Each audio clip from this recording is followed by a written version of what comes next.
Where is Codi Bigsby? It's been nearly a year since the 4-year-old was reported missing.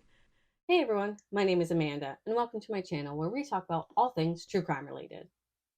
Before we jump into today's video, I just wanted to remind you to like this video and to subscribe to my channel to get more videos like this.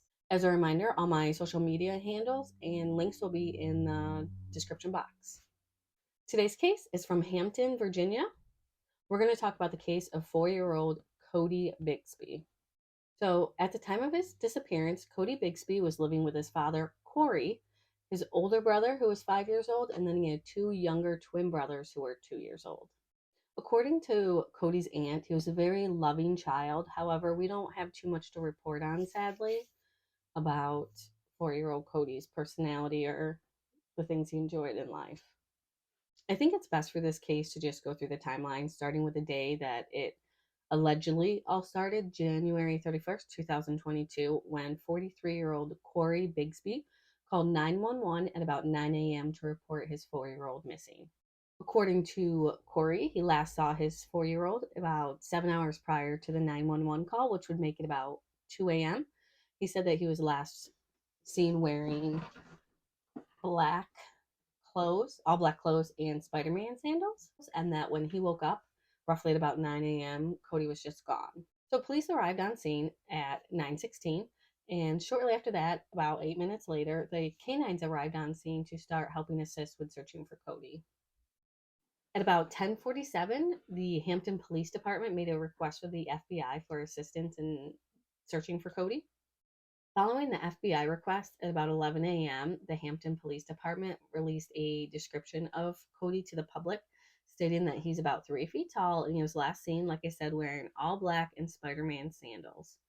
During this press conference or press release, it was discussed that an Amber Alert was not issued as police did not feel that the criteria was met. We discussed the Amber Alert criteria back in my first video on Amber Hagerman. Police believe that an abduction did not take place, and even if one did, there was no sort of car or license plate number to tell someone what to look for or indicate that this could be the person who kidnapped Cody. The FBI arrived on scene at about 11:30, bringing additional agents and even an aircraft to aid in the recovery of Cody. Then at about 12:30 p.m., a reverse 911 call was made to the residents of Hampton County requesting any information they have regarding Cody, his whereabouts, or anything else that may be helpful to the investigation. Then around the same time at 1 p.m., Cory Bigsby, that's Cody's father, arrived down to the police station to start his interview with police. Now, this is a bit weird because he went down on January 31st, like I said, at about 1 p.m. However, he stayed until like 3 until he was arrested on February 3rd, which he was arrested on unrelated charges. We'll get into that a little bit later. However, from January 31st to February 3rd, he just hung out at the police headquarters. That's what I find weird. Like, he didn't demand to go home or anything like that. I don't know. Apparently, according to police, they said he was free to leave this entire time. But Cory's parents or Cory's family spoke out and said that they do not believe that he felt he was free to leave, because who in their right mind would honestly stay at the police headquarters for like 4 days if they were free to leave? I don't know. So back to January 31st, when Cory was giving his interview, according to the police chief, he did agree to a polygraph test at about 9 p.m. However, the police chief said he was not going to release the results of that polygraph test. So now we're going to jump back to those unrelated charges that I mentioned. So Cory was interviewing with the police, and while he was there, he admitted to 2 times that he left all 4 children, and then one time he left 3 children home alone while he went out and did things. On December 13th, 2022, he admitted leaving Cody and the 2 younger twins, the 2-year-olds, home alone while he went with his 5-year-old to Norfolk to sign paperwork to get a car. And then on January 25th, 2022, it was reported that he left the 4 children home from about 5 p.m. to 7 p.m., where he was seen at Walmart getting groceries. When police asked why he left the children home alone. He said it was too much of a burden to bring them with him.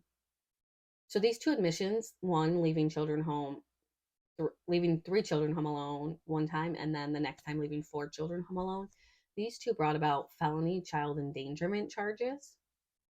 Real quick, I do want to comment that prior to this, Cory has not had any previous child neglect, allegations, abuse, anything like that against him. He does have a domestic violence charge that was back from June of 2018. According to the police documents, a woman who was carrying his fourth child, they had 3 children previously together, which I would assume would be the older brother. They had 2 children. I said third, but she was carrying his third child because they have twins.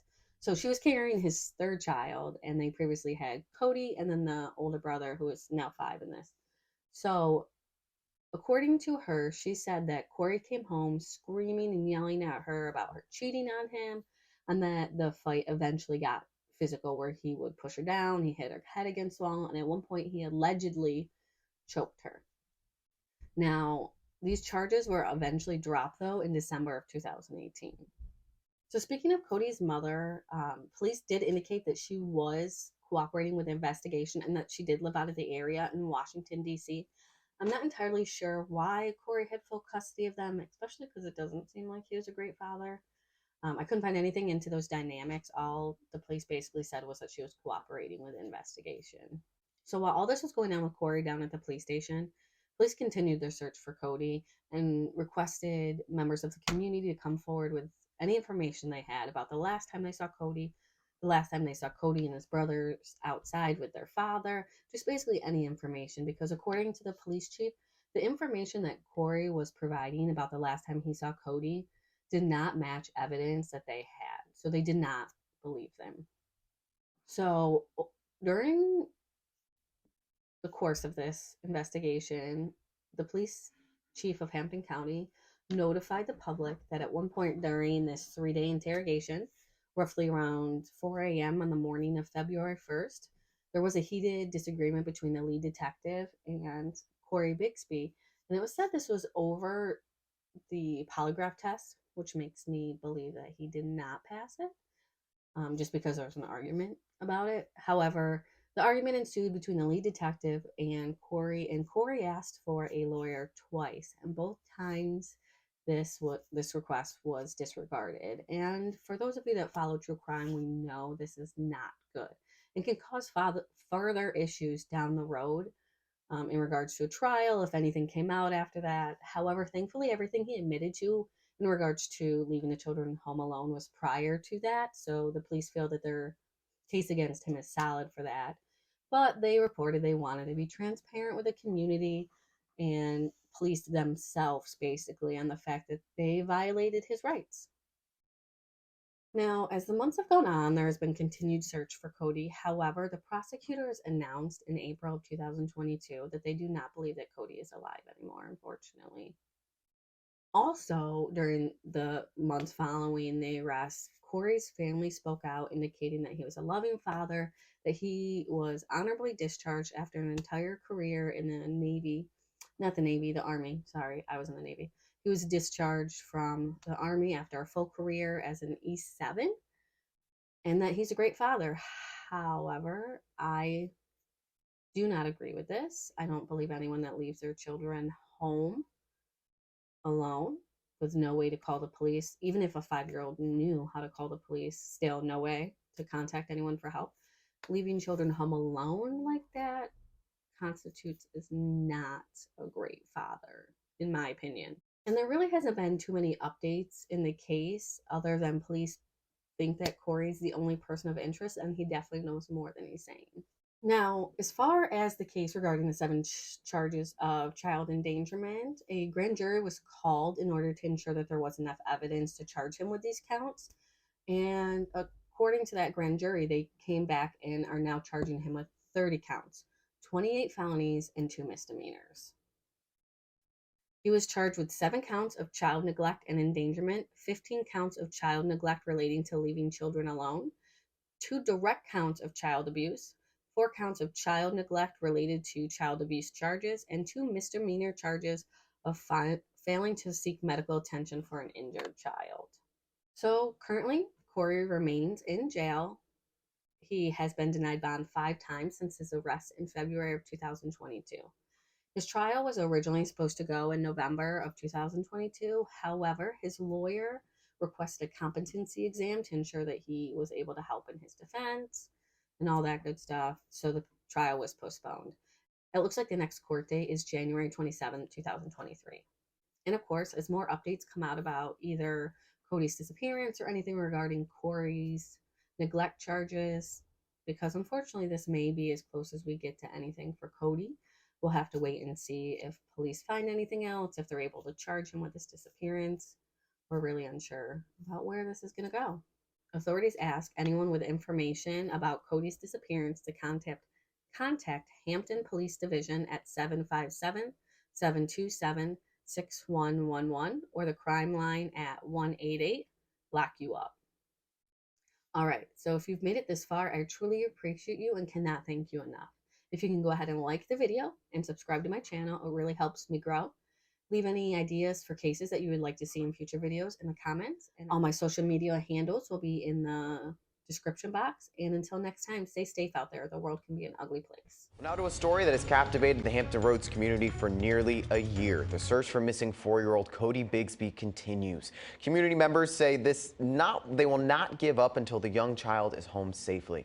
10 on your side's Kiana Patterson spoke with the woman who organized today's search in Hampton. Where is Codi Bigsby? It's been nearly a year since the 4-year-old was reported missing. His dad, Cory Bigsby, reported him missing to Hampton police on January 31st, 2022. Originally, he told police he last saw his son at 2 in the morning that day. Then he reported him missing around 9.